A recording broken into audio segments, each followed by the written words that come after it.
Hello and welcome to the latest in the series of the IHS research seminars. The title of today's seminar is the evaluation of user carer involvement in planning mental health services. However, before I ask my colleagues here from the Institute to introduce themselves, for those people who would like to participate in the discussion, I have a phone number and an email number. The phone number is 01752 233 646. And to email into the studio, it's tvstudio@plymouth.ac.uk. I'd now like to ask my colleagues to introduce myself. Alan. Hi, my name's Alan Miles and I'm an academic coordinator for the Cornwall site, and I've been the researcher of this project. Hi, I'm Mary Watkins, head of the IHS and the research director for the project we're discussing this afternoon. Hi, I'm Andy Dickens and I'm a research assistant for the Institute of Health Studies, and I was the research assistant for this project. Thank you. So before we start again the seminar, just to remind people of the phone number and the email number. The phone number is 01752 233 646 and the email address is tvstudio@plymouth.ac.uk. And on with the seminar. Thank you. Hi, good afternoon, and welcome to the evaluation of user care involvement in planning mental health services.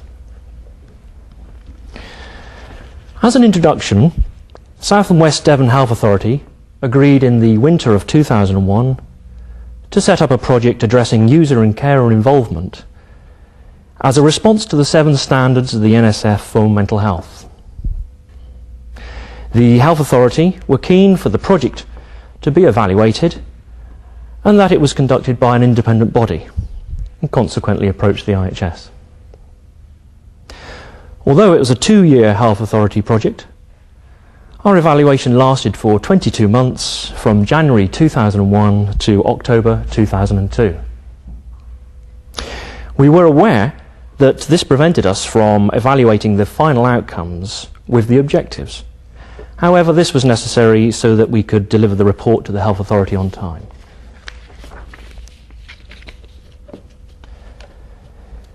The Health Authority had achieved a range of work with users and carers prior to the project, but this was seen as an opportunity to bring together people to gain a greater understanding to feed back to the larger community. The steering group consisted of all stakeholders, user and carer representatives and commissioning managers. The purpose being to trial various methods of achieving user carer involvement and to facilitate user carer involvement with external organisations such as the local implementation groups and teams.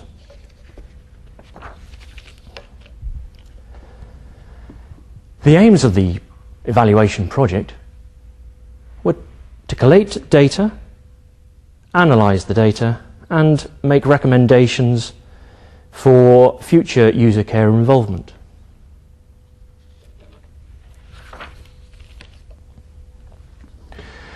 From our literature review, there were 4 key pieces of work. Edwards highlighted a paradigm shift in the 1990s in terms of representation, whereby users were seen as participants in their care rather than the subjects of it. This shift in policy is also evident in various papers such as the NHS Plan and Shifting the Balance of Power. Goss and Miller identified 5 levels of involvement: no involvement, consumer education and marketing services, a limited 2-way communication, organisations listening and being responsive, and finally, partnership. The issue of representativeness is described by Hopton, who states that all users must be involved, as service users aren't homogeneous. And Forrest et al. States that if only certain individuals are involved, they may be seen as expert users and carers by others, whilst not representing general consensus. And best practice is highlighted by Goss and Miller in terms of involving users and carers right from the beginning of all process. Having small groups, not large groups, and achieving regular breaks. Setting realistic objectives and timeframes. After all, involvement is time-consuming. So turning to the methods, in terms of non-participant observation, we wanted to observe the steering group in action to establish exactly how the group interacted and how decision-making was achieved. Our semi-structured interviews would allow us to collate different data to that from the observations and explore members' perceptions of the steering group and the impact they were having.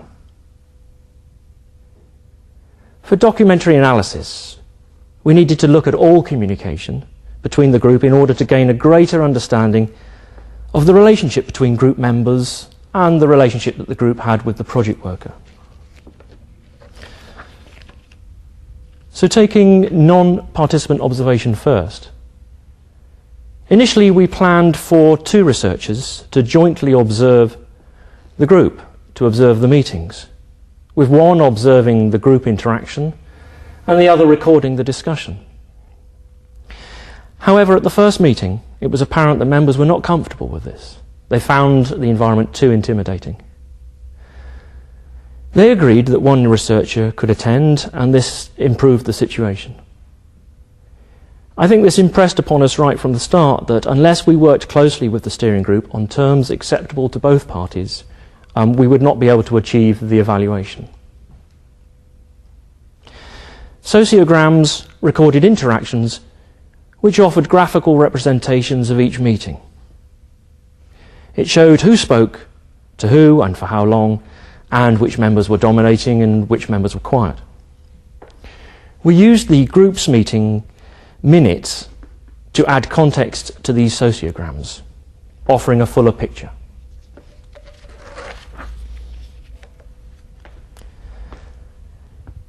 In our interviews, we wanted to pilot the draft interview schedule and also assess the competency of researchers, and felt that a role play would be best for this. We approached the region's user development worker, resulting in him and 2 paid service users to volunteer to take part. The role play took place here at the Ho Centre, and the volunteers reviewed interview schedule and our interview skills. The video clip you're about to see is an example of what took place. My second question is, can you think of any potential problems which may be caused by this form of joint working between the health authority and representatives of users and carers? And if so, what are they? Well, I think it's kind of to see people as representatives quite a difficult and quite a dangerous area, because people are very much, service users are all just, you know, individuals in some ways, and to try and have one person or a group of people representing them, I think is quite a problem, and how you decide and to what extent they are representative. I think also the joint working, whether you actually achieve much work together or whether you'd actually achieve more if you had service users as more of a lobbying sort of group, as a sort of political analogue, sort of like maybe more sort of outside and not trying to sort of, particularly if things are going to be done that service users are unhappy with, to what extent they want to be associated with that and how they're going to be seen by other service users. Right. So the second part to that question was what could be done to maybe alleviate some of these problems?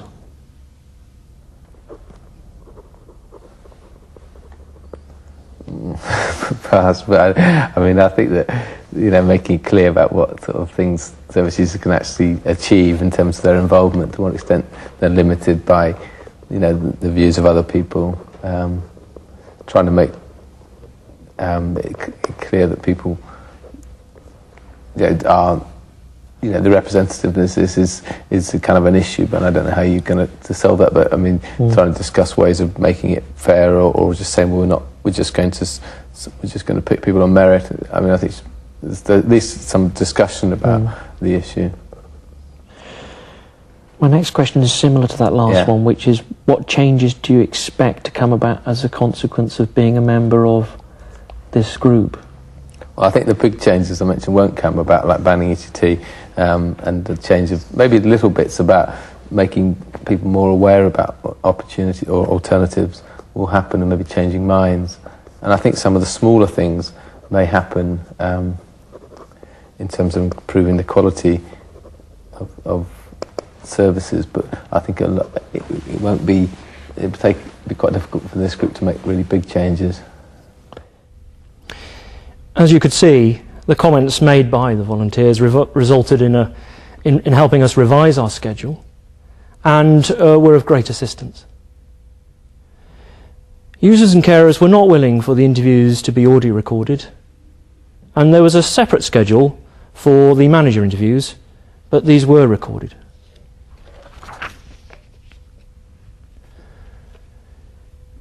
Documentary analysis. The project worker used various methods of communication with all steering group members, namely emails to distribution lists, face-to-face visits, and to all individuals and groups. This enabled us to collate all the communication material used and understand the full role of the project worker. I'm now going to hand you over to Andy Dickens to discuss the results and the recommendations.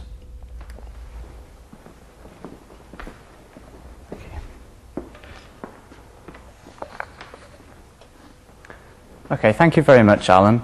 As he said, I would like to go on to discuss the results of our evaluation as well as the main findings and the main recommendations that we made from that. Before I go on to that, I would just like to emphasise that our project evaluated the steering group, which was made up of users and carers who were there to influence health authority purchasing. I think that's a very important point, and probably one that we will come back to later on. In terms of the results, from the data collated, we actually collated the user-carer interviews, the manager interviews, as well as the non-participant observations. From that, we realised that there was a high degree of commonality between all of this, and the result was that there were 4 emerging themes which covered all of that data.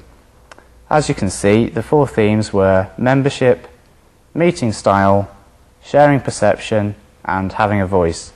And I would just like to take some time to address each of these in turn. When we first interviewed the project worker, she described how the Health Authority project was initially set up and how the steering group came about. In terms of recruiting members, she told us that she sent out approximately 100 adverts to various user and carer groups across the region, inviting individuals to come along and become a member of the steering group. Unfortunately, from this 100 adverts, she got a very small response rate of 7, which is obviously a very minimal initial uptake.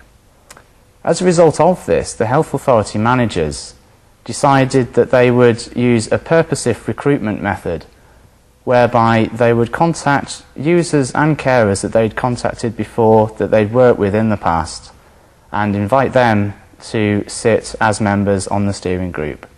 And from that point, the Health Authority relied on the members already recruited to then signpost them to other potential members. As well as this, there was what we as the researchers termed as an open membership approach. And this is whereby new members were encouraged to join the steering group, regardless of either the stage of the actual Health Authority project itself or the status of the individual. And what we mean by that is whether they were current or past users or carers. Now, these last few points are obviously critical, really, and they're a very major point which I'm sure we'll come back to later on in the discussion, in that the steering group was intended to be representative of users and carers as much as it can be. And through this method of there being an open approach and sort of purposive recruitment and then signposting to others, and that good membership mix couldn't be ensured. And several commentators, such as Goss and Miller and Forrest et al., have all commented that if there's not a good balance, then the outcome of that group will perhaps be of little use. The non-participant observations noted that there were two principal chairing styles used during the meetings that were evaluated. The first of these being something called rotating chair. This is whereby users, carers and health authority managers were supposed to take it in turn to chair the meetings, and this was to enforce the equal balance that was intended for the group. However, in practice we noticed that the managers chaired more meetings than the users and carers for various reasons. And in particular we noticed that when one individual manager chaired, the meetings were far more chair dominated, interestingly compared to the other meetings either chaired by the users, carers or the other health authority managers, where there was far more of a group discussion, which was obviously the key and a very important point for this project. We as the researchers had a hypothesis that as time progressed, the steering group members would become more confident, and because of this they would increase the number of contributions that they would make in the meetings. As well as this, we thought that the training, which I'm going to discuss in a few moments, we thought that that would help them increase their confidence and contribute more as well. However, as is always the case, once we had this hypothesis, we found that the opposite was perhaps true, as most people actually made fewer comments as time progressed. We were very interested in trying to find out the balance of responsibility of the steering group, because as I said earlier, it was intended that it was a very equal balance in that users and carers were on the same footing as the managers. However, what we found was that through the interviews with the users and carers, they reported to us that at several times they'd felt railroaded into certain decisions that were being made and to certain views that were being expressed. And on the same subject, when we actually interviewed the managers, they expressed the difficulty that they had in balancing the need for members to be supported by the users and carers with the need for the members to feel ownership of the project, and that was a very hard balance to strike for the managers. Regarding the reporting structure, we found that the health authority managers seemed unclear about how the work of the steering group was going to feed back into the commissioning process of the health authority. That's obviously a very interesting point which some of you may like to discuss with us later on. During the evaluation, we found that there was a total of 1.5 days training taking place, addressing the subjects of assertiveness as well as group process. However, since the evaluation concluded, we have been informed that there have been another 2 days since that time. The steering group noticed over time, as the steering group was existing, and basically as awareness of the steering group was increasing, that there was a rise in the number of requests for representation from external bodies. This is obviously a very, very encouraging aspect for the steering group, as that was what they were there to do. However, despite this, there were several barriers to good working, and the first of these being the working practices of the external bodies that were requesting representation.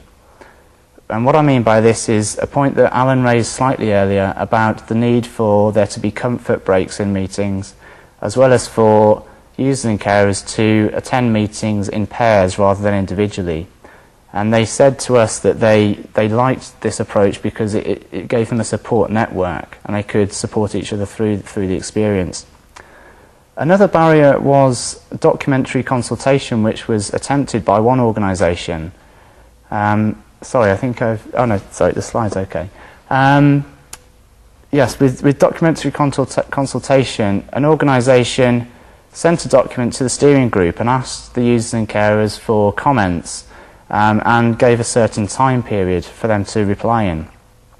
However, what we found, which is an important point to consider for all future involvement, is that users and carers actually needed a longer period of time to digest the information and to therefore decide about what comments and feedback they wanted to give. And also the need for plain English, which was quite an important point in the documents. Another very encouraging point of the steering group was the very good links that they'd made with organisations such as the local implementation groups and the local implementation teams. And this took, the way this happened was that user and carers attended these meetings and represented the views of that group. However, what we did find, which was an interesting finding, was that there were actually very few active users and carers. And what we mean by this was that there were very few who were actually attending these external meetings. The result of this being that each of those active members had a very heavy workload, which wasn't a particular benefit, and it also posed the potential problem of burnout for those individuals. The final point on this slide is about the independence from health authorities, and this is what users and carers felt was absolutely essential if the views of the steering group and if the outcomes were to be as efficient as possible and as effective. They didn't want to be influenced by the health authority, and to this end that they thought changes to the structure and also the financing of the steering group would benefit this. Referring back to what Alan mentioned earlier about the levels of involvement as mentioned in Goss and Miller, we decided that the steering group reflected listening and responsive level, which, if you remember, was the second from top, with the top being partnership. And just to explain, the reason why we didn't think the steering group reflected that top level of partnership was that there wasn't really an equal balance of power and status between the users, carers and the managers, and this is really what's needed if partnership is going to be successful.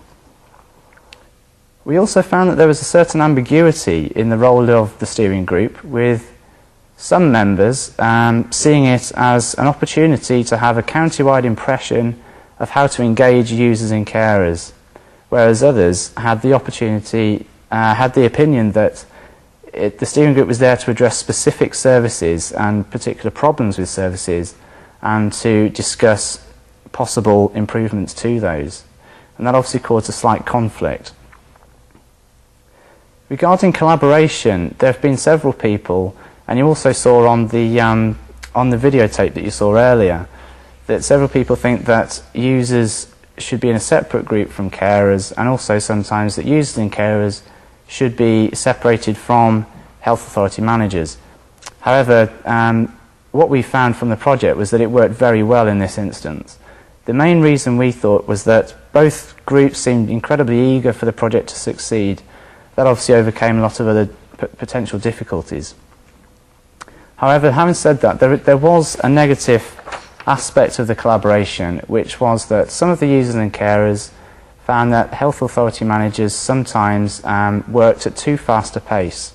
However, during the evaluation period, this was mentioned to the managers and was sorted out.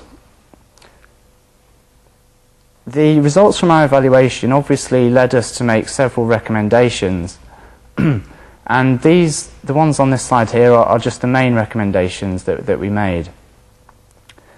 The first is that you need strategic recruitment, and this is whereby you can ensure as representative as possible a sample in your steering group, and also maintain control over the makeup of the group. A forum structure we think would certainly benefit the steering group of this nature, as instead of having one large group as we did when we evaluated the project, you would have several smaller groups, each with obviously fewer members. Our rationale behind that was that several of the users and carers reported that although they felt slightly uncomfortable in the one steering group, they would actually have perhaps been better off and also contributed more had there been less people in the group. So we think that would certainly help in future. The project worker is a role that we haven't really mentioned that much to date, but they formed a fundamental part of the project, and this position evaluated very well by all concerned. What they did, they provided a link between the users and carers and the health authority. Although a problem that the project worker had was that it was a part-time position, and it was felt that it was very hard to actually achieve all of the work that was necessary in that time, so we think that that should be looked at and addressed in future. The final point on the slide that I'd like to conclude with is that there should be explicit good practice guidelines disseminated by steering groups and by user carer groups and by the health authorities, and that they should be disseminated to all organisations that may want to have representation on their groups. In terms of things like the comfort breaks, attending in pairs, the need for longer periods of time in general when involving users and carers.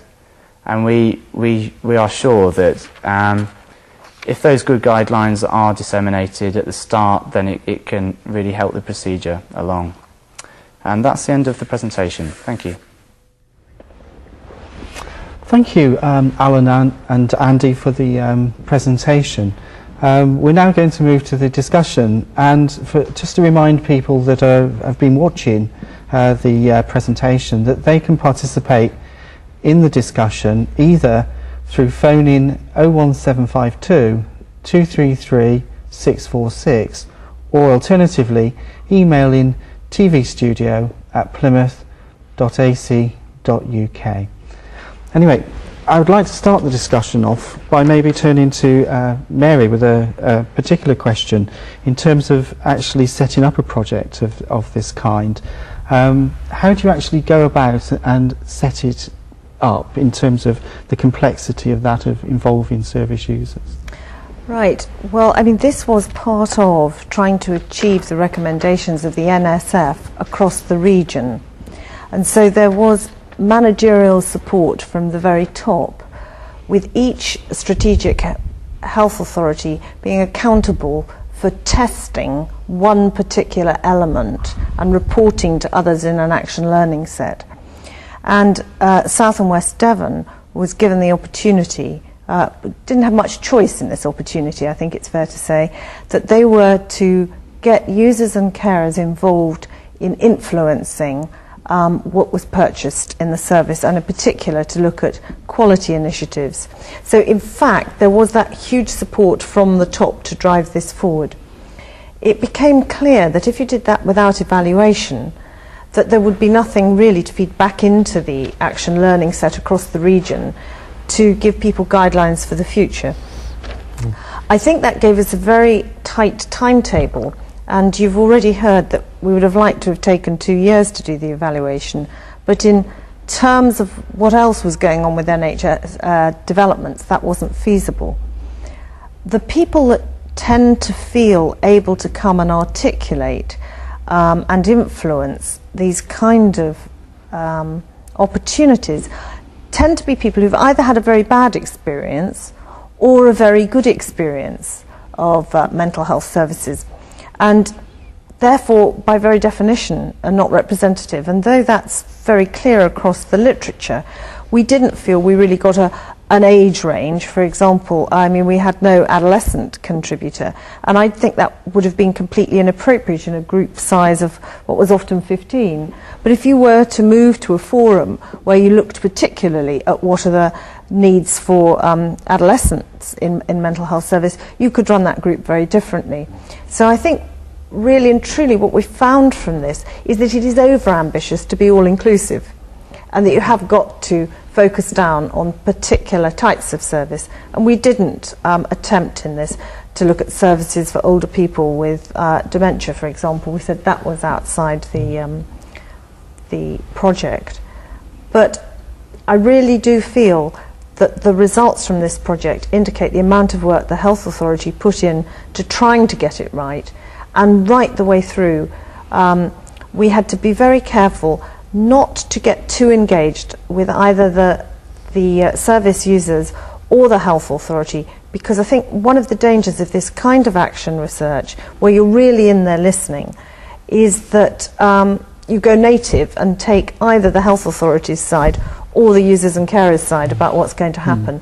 And I think both Andy and Alan would say that there were once or twice, in terms of my supervision of them, because remember they were out there in the field collecting this data, once or twice I had to come back and say, you are researchers, you're not a mental health nurse, and you're not a member of the population trying to influence services. Our job is to observe. And I noticed once or twice Andy used the phrase that you noticed, and I was desperate to kind of come in and say, actually observed, and that was the difference. You were there as a research rather than as a member of the group. So you can see that was quite tense at times. And there's a question here just coming from Ray Jones in Plymouth about the costs of involving carers and users, and a sort of question about how do you actually judge whether it's worth all the complexity. I think that's a very fair question from a health economist, and I think at the moment the NSF is implying that the decision has already been taken that the cost-benefit analysis is worth it. I think this was quite a costly project for the health authority, did pay people's travel and time to attend, which of course I think is essential, because a lot of these people are on very low incomes or benefits. But I think what we've illustrated is that such big groups probably aren't cost effective, that it's more important to focus on particular services with smaller groups. Thank you. I'll just turn to you a minute, Andy, in terms of the actual, some of the methodological issues. The period you actually, throughout the period of the research, you introduced this idea of sociograms. Wondered if you could just talk a little bit about how that actually, how it worked, and some of the sort of benefits of using that kind of approach, and some of the difficulties maybe of using that. Sure. Okay. I mean, as I think Alan said earlier, the sociograms were there to record the group dynamics of the group, and obviously that's what you're there to observe in the non-participant observation capacity. You are there to observe the interactions of the group and how that really works, and it's something you just couldn't get from things like group minutes alone. So I think that's a very valuable tool. In terms of what the sociograms were, Alan mentioned it briefly in that it was a graphical representation of the group meeting, which it certainly was. Just to explain that, what actually happens is that you literally just draw an oblong and just give every member of the meeting, everybody that's attended, a number around the table. And then throughout the meeting, you draw basically lines between people as they interact. So say, for instance, if Tony asked me a question, there would be an arrow going from Tony to myself. There would also be an indication of how long that was, whether it was a short or a medium or a long question or comment. Obviously, indicating the length just gives you an extra dimension, and it just gives you something else which is very useful when you're analysing this data. Rather than just saying, you spoke to me, it's really quite useful to say, was it a short comment or a long comment? By the end of the meeting, what you get is a diagram that's full of lines, and it's actually it is complex to actually analyse these diagrams, but it is certainly worth persevering with it. What it shows who's dominating. It also shows who's reticent in talking and who stays very quiet. And for instance, as I said, in terms of we saw certain meetings were chair dominated. That's obviously very easy to see from something like a sociogram, because you can see there's arrows going from one person to all of the others, and then it's not reciprocated. And I just think it's a very, very useful tool, and something that you certainly couldn't get by any other method. Do you think there's any tensions between the use of the sociogram, where there's obviously an inclusion of all the people that's involved, and the interview structure, which is far more selective in terms of the numbers of people that are involved?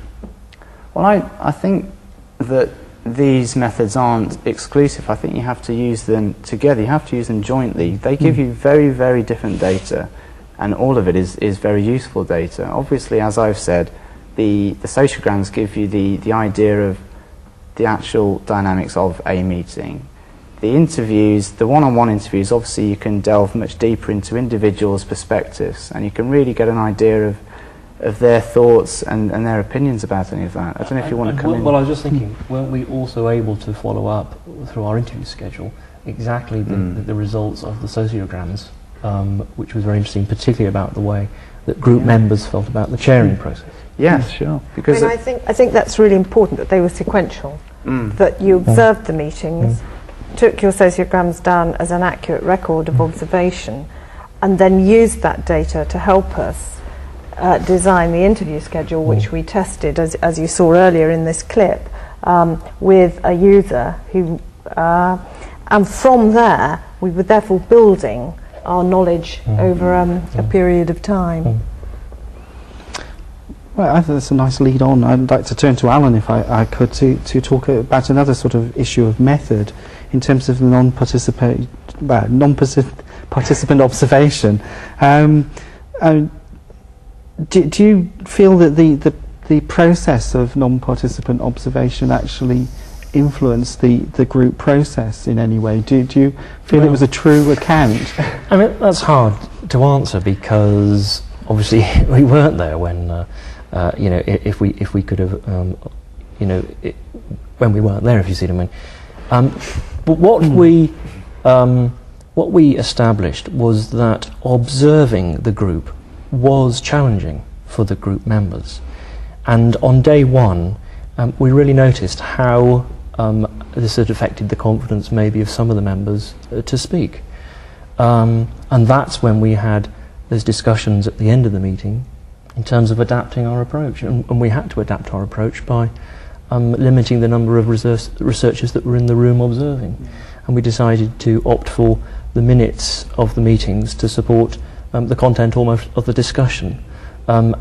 It was also important for us to enable Andy to constantly reassure the members of the group that he was there on genuine purpose as an independent researcher. Do you want to say anything more? Yeah, I mean, I could categorically say that over the time they certainly became more relaxed with my presence. The first meeting, it was very, very obvious that they weren't comfortable. They were very rigid, and some of them were obviously holding back with comments that they wanted to say. Over time, as Alan said, we adapted with what they wanted, so that I then attended on my own. And over the next few meetings, it was obvious that they were becoming far more natural in their mannerisms and in their interactions and everything. Part of that was because I interacted with them socially in breaks in the meetings as well. I think that really helped. Although I must say that you do need to keep distance, obviously in non-participant observation. You don't want to become part of the group. And that's where we got that supervision from Mary, which was constantly trying to say, okay, we know this job is tricky in terms of observing, and it's always important to hold back that kind of the ability of getting too close, maybe. I think it's really important that this is quite a vulnerable group who are prepared to expose themselves to health authority managers, but then to also expose themselves to evaluation. I mean, we did, I want to be very clear, we had ethical approval and informed consent from all members, but in an ideal world you'd have probably videoed this and brought it back and broken it down. That's completely unacceptable with a group of people who may be paranoid, may have long-term enduring mental illness, that you cannot guarantee every time they come to a group that they will be well. And believe me, there weren't always all of them. Sure. So there are those issues also that are hard for health authority managers to manage. I'd like to follow up on that. We've got a sort of principal question, I think, coming from John Rawlinson in Plymouth, who poses the question that the reference to users and carers, or users and carers, is kind of in the discussion coming through as if there's some sort of concordance between the views of carers and users. And would you sort of recognise that there were quite, or could be quite different stances from users and carers with respect to mental health service and their use? I mean, I'd certainly like to take that question because I think often they are fundamentally opposed. I mean, we know the National Schizophrenia Society, that largely represents carers, would like more inpatient beds, and we know that Mind Speak Out says that's the last thing the average young person with a history of schizophrenia wants, i.e. an inpatient bed. So I completely agree with John. I think we have to remember that our job is to evaluate something that the health authority wanted to set up, but our recommendation is that in focus groups you would often want to listen to those two groups separately, i.e. users and carers separately. Okay, Can I just add just to that, because Andy, I don't know if you'd agree, there was a difference in the membership makeup of the group, and I think we put the numbers that were there, but there was an imbalance, and that's something we've highlighted in the report. Sure. Just to move on slightly, because you see, I suppose on this kind of general theme of who controls the process, at one point you acknowledged that there was a perception that there was a lack of managerial control over the group membership, and this was a problem. Was it a problem, or who was it a problem for? Well, it was really a problem for us as the evaluators, really. I mean, we saw that the way the health authority and the steering group as a whole viewed it was that the more people they could get onto the group, the better it would be. But because of this, when we interviewed, particularly the project worker, and we asked the question of, okay, what is the split between users and carers, because we were interested in the different views that the two different groups may have, they just weren't sure of the split. So obviously from that point of view they didn't know the makeup of the group, and I think the makeup of the group could be quite important in terms of the results that come out of it, in terms of how valid that those outcomes are. So I think the fact there is a problem, we saw it as a problem rather than the health authority managers. But then when we interviewed them, they fully admitted that perhaps they could know more than they did. It's a rather clumsy way of putting it. Well, and also it was almost decided right from the very beginning that there wouldn't be a strategic approach to membership. It was almost who have been working with in the past, we will now bring together, rather than thinking exactly how should the membership be made up and so forth. I mean, I think one of the things was that it was meant to be an influencing group, and yet there were times when the participants expected the health authority to be able to act much more quickly and to change services radically, and the trouble was that there wasn't always harmonious approach to what needed changing amongst that group. So, I mean, I can remember us discussing that, one group, a small group, very much wanted intense personal psychotherapy, which we know some of the NICE guidelines indicate, should be time limited in terms of cost effectiveness. But the project workers were not sufficiently au fait with some of that research to feel confident to say, we've heard that and now we need to move on to something else. So we often kind of kept reiterating. There didn't seem to be a clear structure for closure. Okay. Got a question just coming on the telephone from Ray again. I'm just going to field this to you. Hi. Just picking up on the point in the recommendations about the forum, and also your sort of response to John's point about sort of users and carers. How are you going to deal with if you then split up into smaller groups? If you then got sort of several groups, how do you then synthesize sort of the findings or the decisions and the decision making between the smaller groups? It seems to me a bit of a problem. How do you do that? I mean, there's clearly got to be a coordinator at health authority level that brings these results in and looks strategically across Devon and Cornwall. I completely agree, you can't just do everything at a local level, but some things can be done more swiftly by testing at a local level initially. The great problem will be if there is no harmony with results from individual forum groups, and I think that's quite likely in some respects. And I mean, the point is this work is really hard, and that's why people haven't done it before. And I don't mean the research is hard, I mean actually changing what is delivered in the service is extremely hard in these areas that are not as clear-cut as waiting lists, for example, where I think, you know, you could ask a representative population and most people want to be able to have a hip replacement within 6 months. But within this group, they're not able to articulate similar desires necessarily from services, which is extremely hard to manage. It is a good question, because we also observed that groups from different geographical areas behaved differently and worked at a different pace. Some groups were working at quite a speed and felt very confident about how they liaised and linked with the health authority. But other groups were in slight disarray and had some real problems working with the health authority for various reasons, and some very good reasons were cited in terms of maybe an imbalance of how various groups and forums were supported financially. If I can pick up on that, I just had two questions in from Torbay. The first one sort of poses the question about getting feedback from the users following the evaluation project, if I'm allowed to call it a project. How did they, if you did achieve some feedback from service users, did they find that a harrowing experience, or was it something they found actually empowering? What's happened so far is we've delivered the report to the health authority, and it's also been fed back to the people that worked on the project with us, i.e. every user and carer that was interviewed or part of the project is aware of the results and has in effect signed off the report as a fair representation of what happened. The next level of work that we're talking to the health authority about is to work with key people in each local improvement team to see how that can be furthered in the way that's being asked by this person from Torbay. But due to changes in structures, that has been held up, not from the university's perspective, though.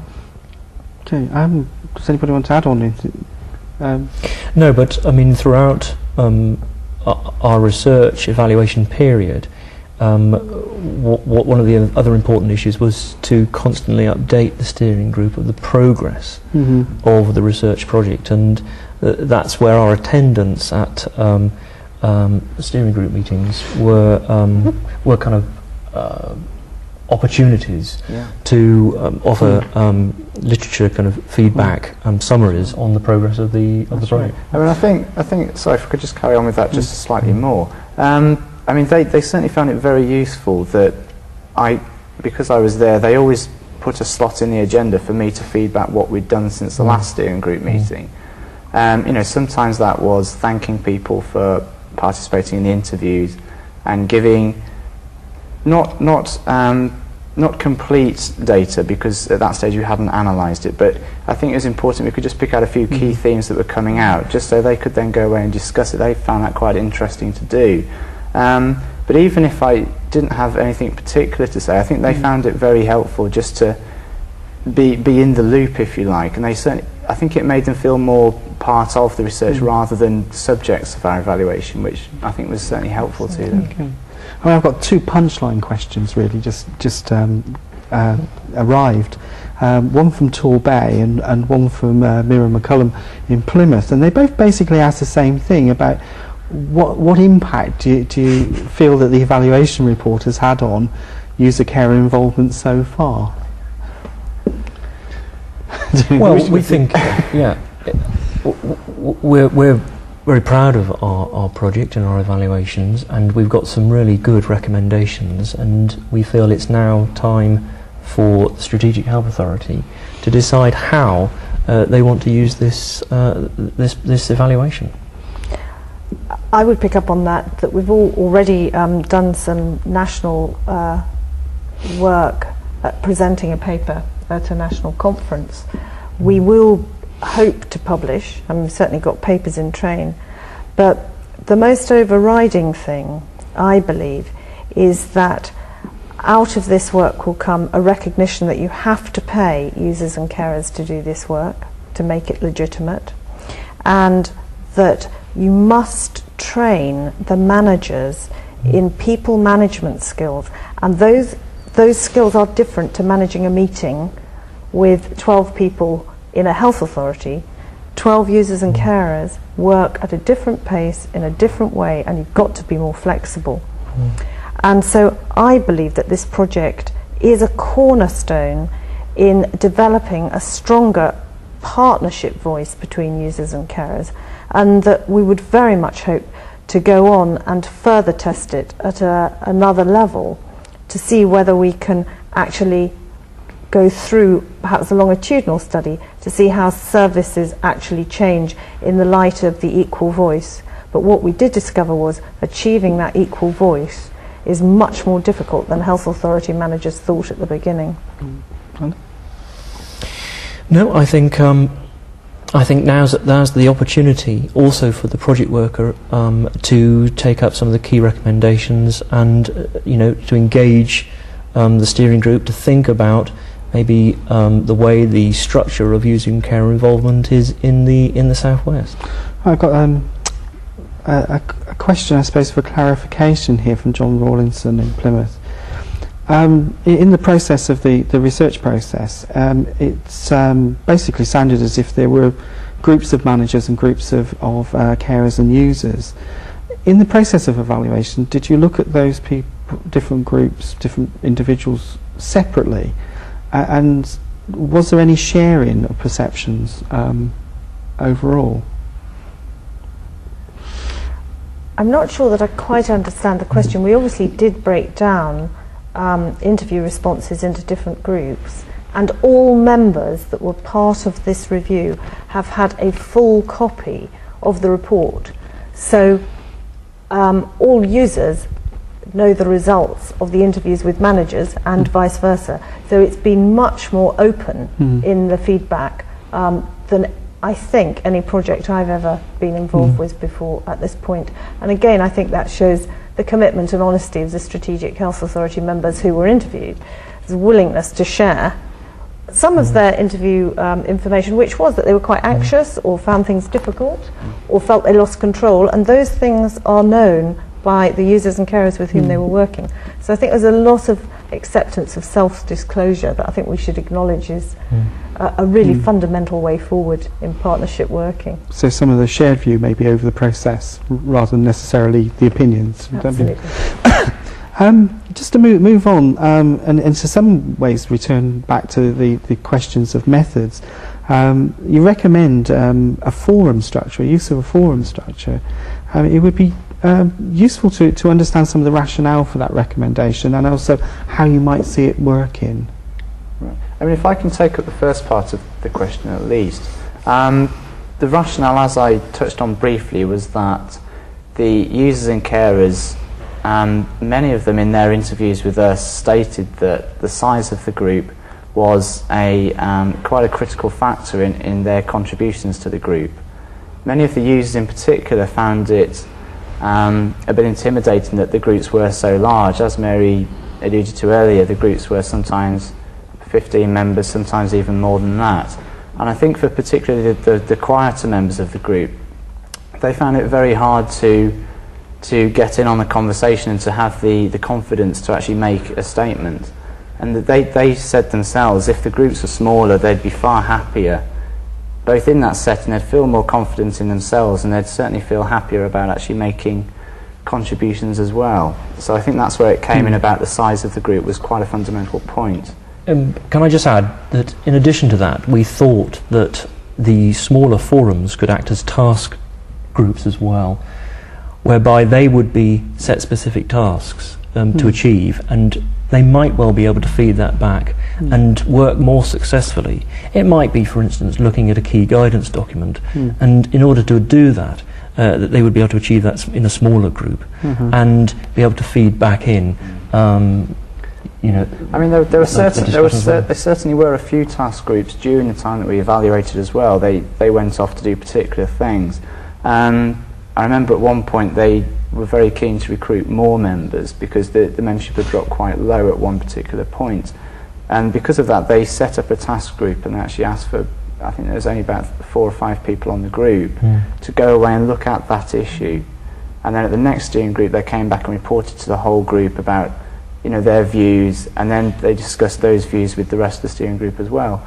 And there are several instances like that, and I think they all found that very useful in just, you know, basically drawing together ideas and then being able to discuss a far more concise view than maybe you get if it was discussed initially in the whole steering group. I mean, if you were going to make recommendations about the types of training to health authority members or health authority managers in terms of how it would enable them to work more effectively with users and carers, what kinds of things would you suggest? Well, we'd certainly look to some health authority managers having the opportunity to do some of the courses that Mind and other organisations run to understand some of the issues of social exclusion and reluctance to contribute as a result perhaps of being labelled. So there are already some very good programmes around. But I think also it is that health authority managers who really conduct this kind of work do need a form of clinical supervision, because it's fundamentally different to the rest of their day-to-day work. In addition, we felt that some training in terms of understanding group dynamics at times with the steering group and the size that the group was, and it was obvious looking at our sociograms that chairing these meetings was a tricky task, and there hadn't been any pre-training to help the health authority managers achieve this. For instance, you know, there were aspects of the users and carer representatives dominating or not. You know, as you say. I suppose that leads me into a sort of, I think, an important question, because some of the things you're suggesting now is that if you had your time again, you might do some of these things slightly differently. Well, I hope so. Is there any other, if you were going to sort of sum up maybe 2 things that you would do differently next time, what would they be? I think certainly we wouldn't start with 2 researchers at the first meeting, even though we got ethical approval for that. I think that was a negative beginning that took some undoing in terms of relationship building. And I think, secondly, we would wish to have had a longer period to do a longitudinal study. Right. Thank you for that. I think it's time to thank our panel members, Andy, Mary and Alan, plus the people that have been in the variety of studio settings that have sent in questions to this very interesting discussion about user and carer involvement in the evaluation of mental health services. Before I actually finish today's seminar, I'd like to just remind people of the next seminars in this series. This will be on the 12th of June. The first one that day is at midday, which is communication in health. The second one that on the same day is clinical outcome measurements in health, which is at 2 o'clock. We would welcome your participation again in those seminars on that day, and please do involve as many people as you come across in your working and other lives to also be involved. Anyway, it comes down to me to say thank you very much from the studio, and thank you to my colleagues. Thank you very much.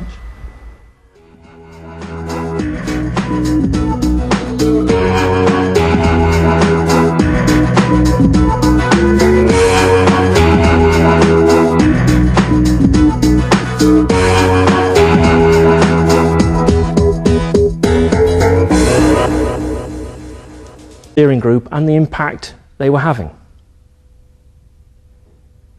For documentary analysis, we needed to look at all communication between the group in order to gain a greater understanding of the relationship between group members and the relationship that the group had with the project worker. So taking non-participant observation first. Initially we planned for 2 researchers to jointly observe the group, to observe the meetings, with one observing the group interaction and the other recording the discussion. However, at the first meeting, it was apparent that members were not comfortable with this. They found the environment too intimidating.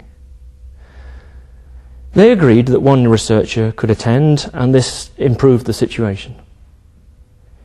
I think this impressed upon us right from the start that unless we worked closely with the steering group on terms acceptable to both parties, we would not be able to achieve the evaluation. Sociograms recorded interactions which offered graphical representations of each meeting. It showed who spoke, to who and for how long, and which members were dominating and which members were quiet. We used the group's meeting minutes to add context to these sociograms, offering a fuller picture.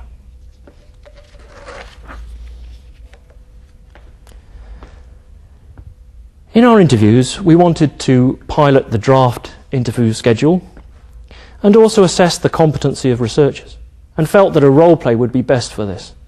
We approached the region's user development worker, resulting in him and 2 paid service users to volunteer to take part. The role play took place here at the Ho Centre, and the volunteers reviewed interview schedule and our interview skills. The video clip you're about to see is an example of what took place. My second question is, can you think of any potential problems which may be caused by this form of joint working between the health authority and representatives of users and carers? And if so, what are they? Well, I think it's kind of to see people as representatives quite a difficult and quite a dangerous area, because people are very much, service users are all just, you know, individuals in some ways, and to try and have one person or a group of people representing them, I think is quite a problem, and how you decide and to what extent they are representative. I think also the joint working, whether you actually achieve much work together or whether you'd actually achieve more if you had service users as more of a lobbying sort of group, as a sort of political analogue, sort of like maybe more sort of outside and not trying to sort of, particularly if things are going to be done that service users are unhappy with, to what extent they want to be associated with that and how they're going to be seen by other service users. Right. So the second part to that question was what could be done to maybe alleviate some of these problems?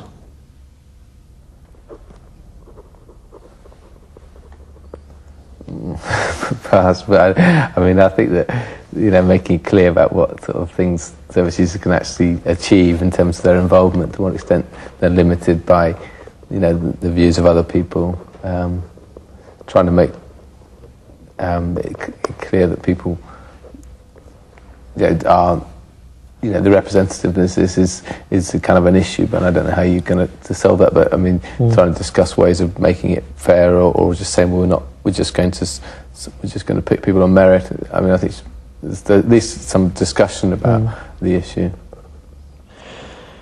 My next question is similar to that last one, which is, what changes do you expect?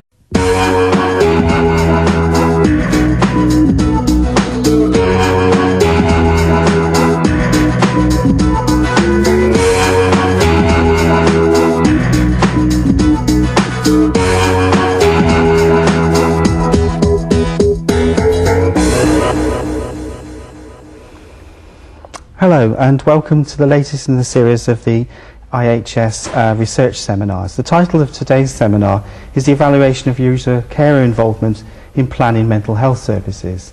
However, before I ask my colleagues here from the Institute to introduce themselves, for those people who would like to participate in the discussion, I have a phone number and an email number. The phone number is 01752 233 646. And to email into the studio, it's tvstudio@plymouth.ac.uk. I'd now like to ask my colleagues to introduce myself. Alan. Hi, my name's Alan Miles, and I'm an academic coordinator for the Cornwall site, and I've been the researcher of this project. Hi, I'm Mary Watkins, head of the IHS and the research director for the project we're discussing this afternoon. Hi, I'm Andy Dickens and I'm a research assistant for the Institute of Health Studies, and I was the research assistant for this project. Thank you. So before we start again the seminar, just to remind people of the phone number and the email number. The phone number is 01752 233 646, and the email address is tvstudio@plymouth.ac.uk. And on with the seminar. Thank you. Hi, good afternoon, and welcome to the evaluation of user care involvement in planning mental health services. Edwards highlighted a paradigm shift in the 1990s in terms of representation, whereby users were seen as participants in their care rather than the subjects of it.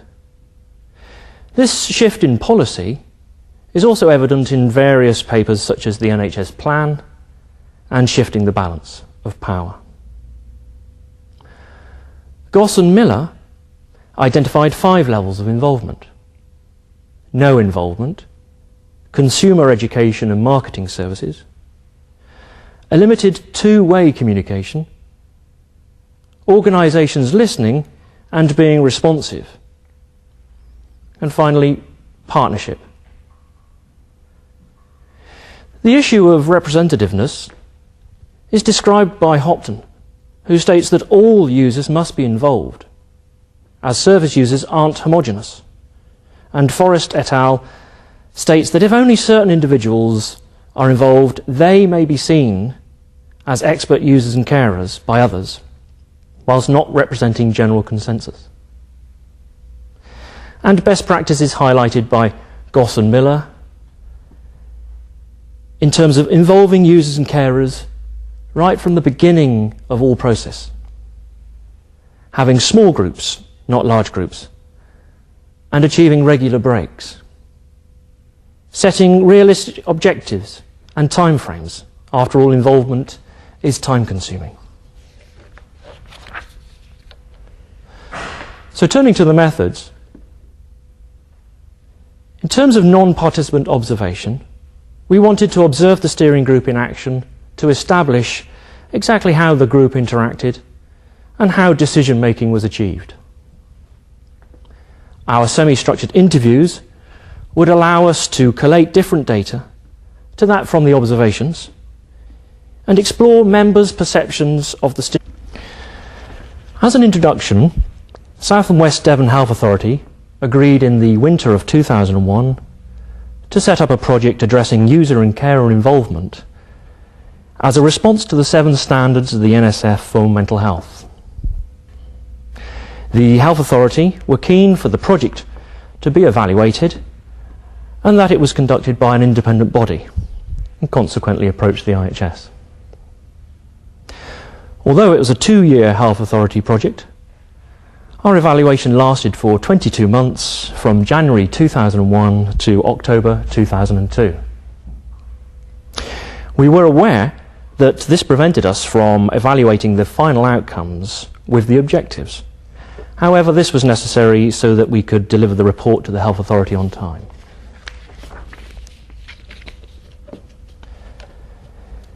The Health Authority had achieved a range of work with users and carers prior to the project, but this was seen as an opportunity to bring together people to gain a greater understanding, to feed back to the larger community.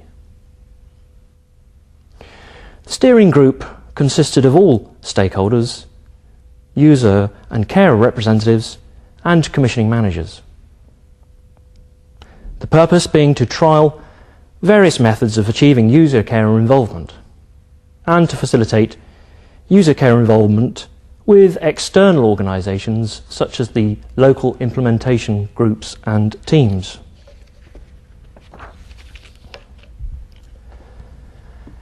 The aims of the evaluation project were to collate data, analyse the data, and make recommendations for future user care involvement.